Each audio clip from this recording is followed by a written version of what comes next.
Hello. कैसे हैं आप लोग? तो आज हम करने वाले हैं नेगेटिव लिस्ट अंडर जीएसटी, यानी कि वो गुड्स और सर्विसेज जिन पर हमारा जीएसटी एप्लीकेबल नहीं होता। नेगेटिव लिस्ट का मतलब होता है वो लिस्ट जिस पर जीएसटी एप्लीकेबल नहीं है। अब वो नेगेटिव लिस्ट जो है वो हमारी कहाँ से आती है? नेगेटिव लिस्ट की जो डिटेल लिखी गई है वो कहाँ है? हमारी शेड्यूल 3 ऑफ सीजीएसटी एक्ट 2017। हमने फर्स्ट क्लास में पढ़ा था कि सीजीएसटी एक्ट कैसे बना, कैसे सीजीएसटी बिल को लोकसभा ने अप्रूव किया, उसके बाद राज्यसभा ने अप्रूव किया, और उसके बाद प्रेसिडेंट की एसेंट से वो क्या बना? एक्ट बना। तो उसी एक्ट में, central goods and service tax act में आपका शेड्यूल 3 है, और वहीं पर आपको लिखा हुआ है कि वो कौन सी गुड्स एंड सर्विसेज हैं जिनको नेगेटिव लिस्ट में रखा गया और जिन पर जीएसटी चार्ज नहीं किया जाता। तो यहाँ पर सबसे पहले सर्विस हमारी आती है कि अगर कोई एम्प्लॉय अपने एम्प्लॉयर को सर्विस दे रहा है तो उस सर्विस को हम जीएसटी के अंडर सप्लाई ऑफ सर्विस नहीं मानते। क्योंकि क्यों नहीं मानते? क्योंकि एक नॉर्मल सर्विसेज है। यहाँ पर अगर हम एम्प्लॉयर एम्प्लॉय रिलेशनशिप को भी जीएसटी के अंडर लाने लग गए तो इस केस में बहुत ज्यादा दिक्कत हो जाएंगी, और ये मान लीजिए कि एम्प्लॉय की सैलरी पे फिर मोस्टली जीएसटी चार्ज करना पड़ेगा, और एक तरह से एक्स्ट्रा पेमेंट करनी पड़ेगी एम्प्लॉयर को। उसके बाद आता है सेकंड है, अब यहाँ पे हमारा कैजुअल वर्कर को भी इंक्लूड किया। ये जरूरी नहीं है कि खाली हमारे परमानेंट वर्कर होंगे, उन्हीं की केस में एप्लीकेबल नहीं है। अगर कैजुअल वर्कर भी हैं, हम किसी दिहाड़ी मजदूर को भी रख रहे हैं, तो उस केस में भी आपका जीएसटी एप्लीकेबल नहीं होगा। उसके बाद सेकंड आता है हमारा सर्विस बाय एनी कोर्ट और ट्रिब्यूनल, कि हमें किसी कोर्ट ने अपनी सर्विसेज दी, हमने कोर्ट में किसी फैसले के लिए अप्लाई किया, कोर्ट ने हमें वो फैसले के लिए फैसला किया हमारा। ट्रिब्यूनल भी एक तरह से कोर्ट ही होता है, जैसे किसी और एक्ट में, जैसे आपके कंपनीज एक्ट है, कंपनी एक्ट में जो जिस कोर्ट को यूज किया जाता है, जिस कोर्ट के बारे में हम बात करते हैं, उसे हम ट्रिब्यूनल बोलते हैं। तो यहाँ पर कहता है कि अगर कोर्ट और ट्रिब्यूनल ने आपको सर्विस प्रोवाइड की है तो उसे एज पर negative list supply of service नहीं मानेंगे और उस पर जीएसटी चार्ज नहीं किया जाएगा। अब इनमें हमारा इंक्लूड होता है customer consumer dispute redressal commission. ये आपकी वो कमीशन है जहां पर कंज्यूमर से रिलेटेड डिसीजन किए जाते हैं, फैसले लिए जाते हैं। तो यहाँ पर भी अगर आपका फैसला लिया गया है, आपने यहाँ पे अप्लाई किया है और इस कमीशन ने आपको सर्विस दिया है, तो उस केस में भी उसे हम सप्लाई ऑफ सर्विस नहीं मानेंगे और उस पर आपका जीएसटी चार्ज नहीं होगा। थर्ड है हमारा functions performed by MP, MLA, member of panchayat, member of municipality और एनी अदर लोकल अथॉरिटी। इसमें हमारा president, vice president, prime minister, chief justice, election commissioner and controller and auditor general सारे include हैं।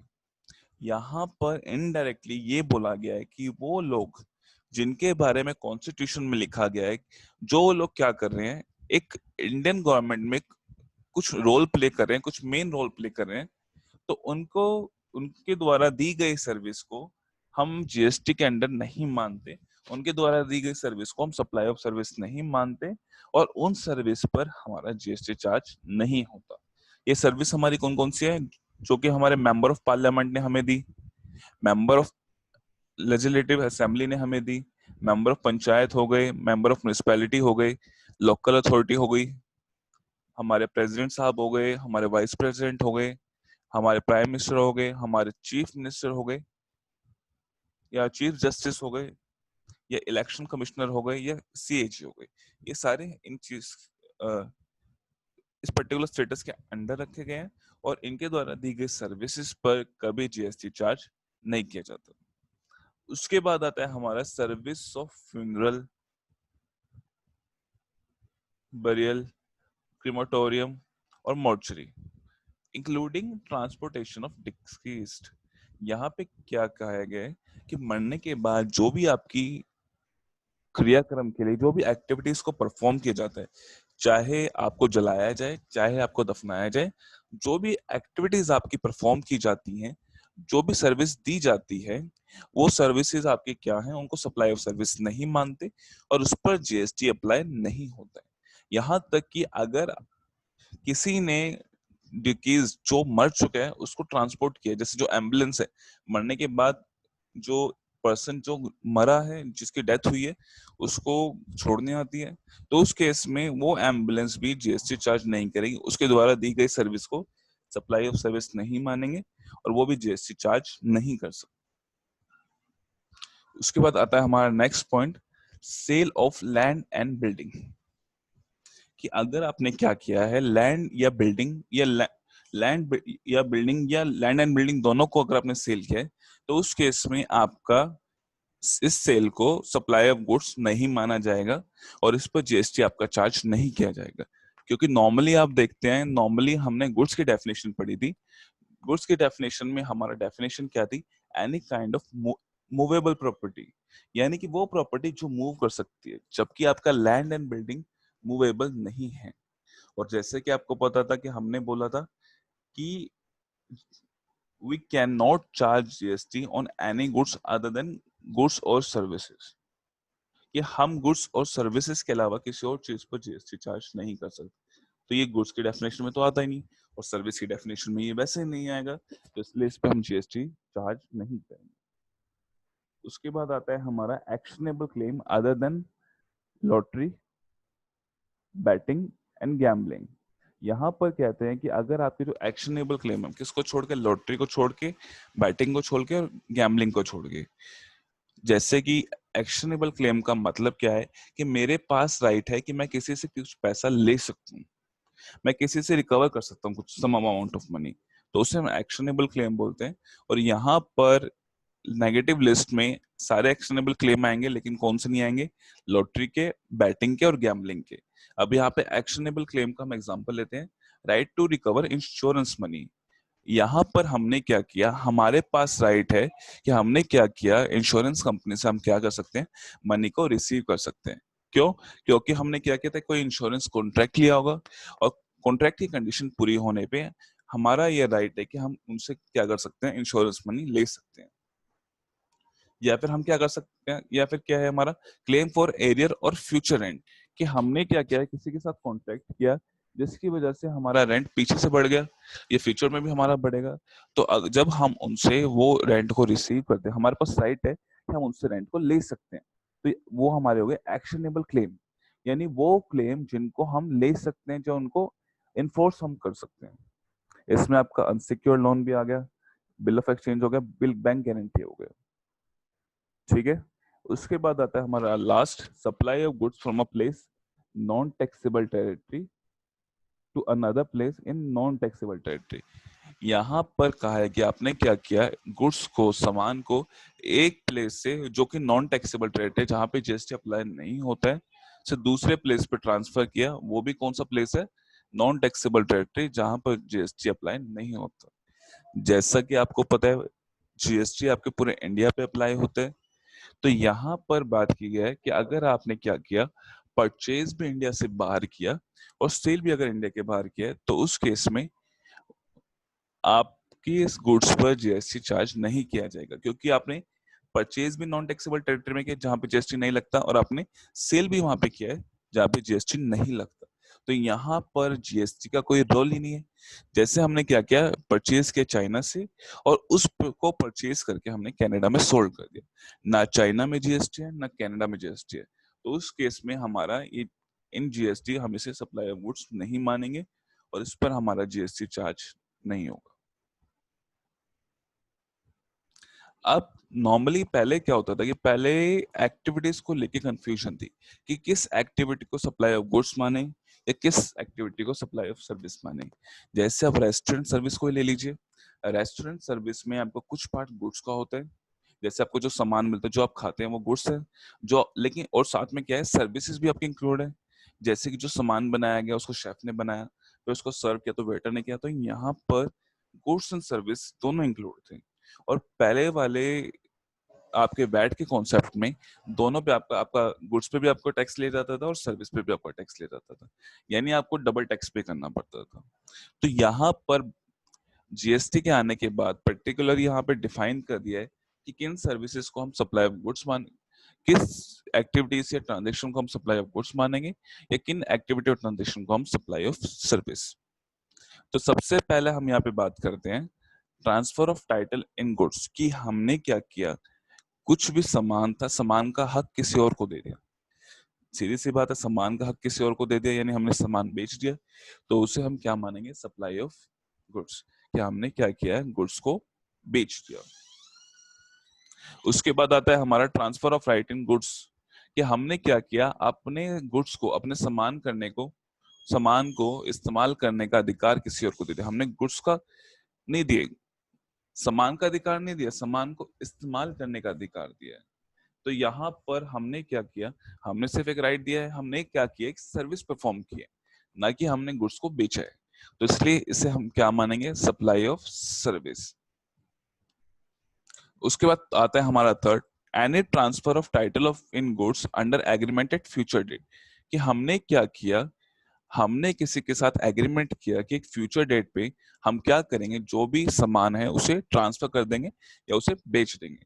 तो सीधी सी बात है, यहाँ पे भी आपका कोई अधिकार इंक्लूड नहीं है, यहाँ पे कोई आपका राइट इंक्लूड नहीं है, यहाँ पे सीधा आपने क्या किया, सामान को ही बेच दिया। तो उस केस में आपका क्या है, चाहे अभी बेचे चाहे फ्यूचर डेट पे बेचे, उससे कोई फर्क नहीं पड़ता। तो इसे हम क्या मानेंगे, सप्लाई ऑफ गुड्स। उसके बाद आता है हमारा any lease tenancy right to occupy land, कि आपको क्या किया, कोई लीज दी या टेनेंसी राइट, यानी कि किसी भी लैंड को ऑक्यूपाई करने का जो अगर आपको राइट मिलता है, तो यहाँ पे क्या आपको लैंड दी गई है, नहीं, ये आपको आपको लैंड नहीं दी गई है, आपको उसको इस्तेमाल करने का राइट दिया है। तो सीधी सी बात है, यहाँ जहां पर हमें गुड्स ना मिलके कुछ राइट मिलता है, तो उसे हम क्या करते हैं, सप्लाई ऑफ सर्विस हम मानते हैं। उसके बाद यहाँ पे पहले वाले में हमने बात की थी लैंड की। अब नेक्स्ट केस है एनी लीज और लेटिंग out of building including commercial, industrial, residential complex. यहाँ पर जो लेटिंग आउट किया है, जो लीज आउट या लेटिंग आउट किया, आपने क्या किया, बिल्डिंग की है। तो यहाँ पे कहते हैं कि आपने क्या किया, बिल्डिंग को सामने वाले को लीज आउट कर दिया या किराए पे दे दी, यानी आपने क्या किया, उस बिल्डिंग को इस्तेमाल करने का अधिकार सामने वाली पार्टी को ट्रांसफर कर दिया। यहाँ पे फिर बात, हमने किसी गुड्स को ट्रांसफर नहीं किया, हमने क्या किया, उसको यूज करने का राइट ट्रांसफर किया है। तो इसलिए हम यहाँ पे से भी क्या मानेंगे, supply of service. Any treatment or process, any treatment or process which is applied to other persons good. यहाँ पे हमने क्या किया है कि हमने जो प्रोसेस किया है या कोई ट्रीटमेंट किया है, वो किसी सामने वाले पर्सन के गुड्स पे किया है। जैसे कि एग्जांपल ले लेते हैं, मुझे एक डीलर ने कपड़ों का जो रो आपका कपड़े होते हैं, जो रो आपका क्लॉथ होता है, उसका मुझे दिया, सामान दिया, और मैंने क्या किया, उस पर अपनी एक्टिविटीज को परफॉर्म किया और उनको मैंने क्या किया, अच्छे अच्छे ड्रेसेस में कन्वर्ट किया। अब यहाँ पर सामने वाली पार्टी ने मुझे खाली रॉ मटेरियल दिया था और मैंने उस पर प्रोसेस को परफॉर्म किया और उसे फिनिश गुड में कन्वर्ट किया। तो यहाँ पर मेरा कोई सामान मैंने नहीं दिया है, मैंने कोई गुड्स को ट्रांसफर नहीं किया, मैंने क्या किया, उसके गुड्स पर पर्टिकुलर प्रोसेस करके उसे एक सर्विस प्रोवाइड की है। तो इसलिए यहाँ पे इसको हम क्या मानते हैं, सप्लाई ऑफ सर्विसेज। इसको एक तरह से हम जॉब वर्क भी कह सकते हैं, कि इसमें क्या किया, आपने किसी और के सामान पे कुछ वर्क को परफॉर्म किया है। उसके बाद आता है goods forming part of business asset transferred without consideration, कि आपने क्या किया, आपके बिजनेस के कोई भी एसेट थे, उसको आपने क्या किया, किसी और को बेच दिया, या तो कुछ पैसों में या बिना किसी कंसिडरेशन के। अब यहाँ पर हम ट्रांसफर क्या कर रहे हैं, यहाँ पर हम ट्रांसफर एसेट करें, क्योंकि हमने एसेट को बेच दिया है, तो इसलिए हम इसे क्या मानेंगे, सप्लाई ऑफ गुड्स मानते हैं। इसके बाद आता है हमारा goods use for business to put, goods use for business put to private use, कि हमारा जो सामान था वो था बिजनेस पर्पस के लिए, लेकिन हमने क्या किया, उसे अपने प्राइवेट में इस्तेमाल कर लिया। तो यहाँ पर कहते हैं कि अगर आपका जो गुड्स थे वो आपके बिजनेस के थे, लेकिन अगर आपने प्राइवेट में इस्तेमाल कर लिया, तो यहाँ पे हम ये मानते हैं कि बिजनेस ने क्या किया है, प्राइवेट को यूज करने के लिए सर्विस दी है। जैसे मेरे बिजनेस में कोई सामान था, मेरे बिजनेस में कोई फ्रिज था, तो मैंने क्या किया, अपने घर पे इस्तेमाल करना चालू कर दिया। तो जब मैंने घर पे इस्तेमाल किया, कि ये माना जाएगा कि जो बिजनेस है, बिजनेस ने मुझे वो गुड्स को, उस फ्रिज को इस्तेमाल करने का राइट दिया है, तो इसलिए हम इसे क्या मानते हैं? Supply of services. उसके बाद आता है रेंटिंग ऑफ इमूवेबल प्रॉपर्टी। पहले भी हमने बात की है लैंड और बिल्डिंग के बारे में, और यहाँ पे भी हम इमूवेबल प्रॉपर्टी की बात वही है। इसमें भी आपका कौन सा आता है? लैंड एंड बिल्डिंग, और इसके अलावा और भी कोई स्ट्रक्चर हो। तो यहाँ पर रेंटिंग की बात है। रेंटिंग का मतलब क्या है? कि हमने किसी को अधिकार दिया अपनी इमूवेबल प्रॉपर्टी को यूज करने के लिए। तो सीधी सी बात है, इसे भी हम क्या मानते हैं? Supply of services. जहां पर भी हमने कुछ अधिकार सामने वाले को दिए हैं, उस केस में हम उसको क्या मानेंगे? सप्लाई ऑफ सर्विसेज मानेंगे। और जहां पर हमने सीधा गुड्स ट्रांसफर कर दिया है, उसे हम सप्लाई ऑफ गुड्स। अब आता है आपका construction of complex building civil structure. यहाँ पे आपने क्या किया है कि किसी के बिहाफ पर आपने कंस्ट्रक्शन की है, बिल्डिंग बनाई है कुछ, या फिर कोई और सिविल स्ट्रक्चर उसको बनाकर खड़ा किया है।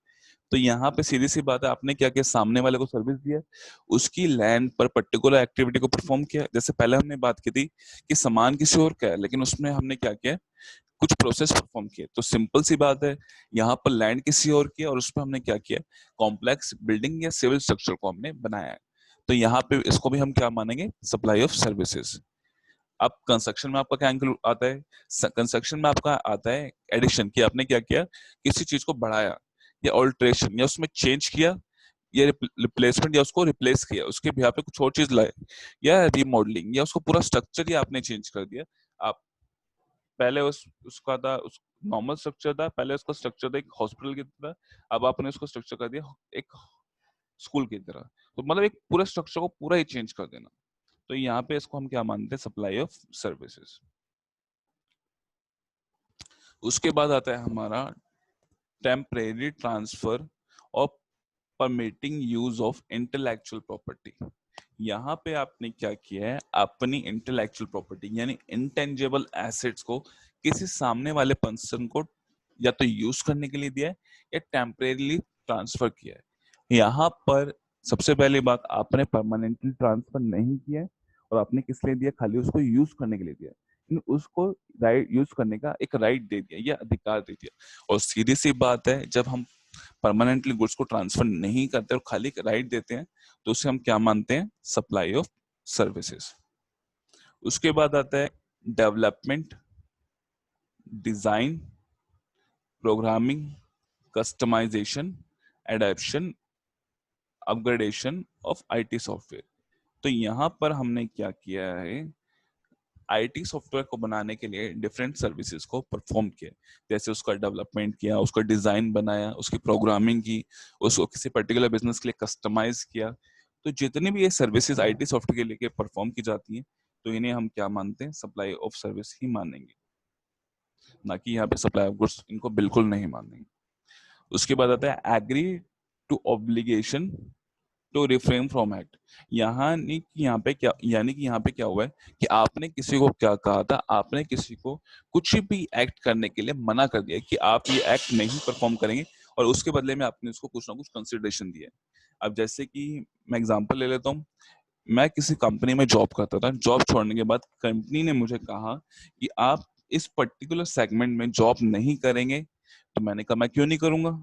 तो उन्होंने कहा कि हम आपको कुछ कंसिडरेशन दे रहे हैं, तो इसलिए आपको यहाँ पर आपका यहाँ ऑब्लिगेशन है कि आप यहाँ पे नहीं कर सकते।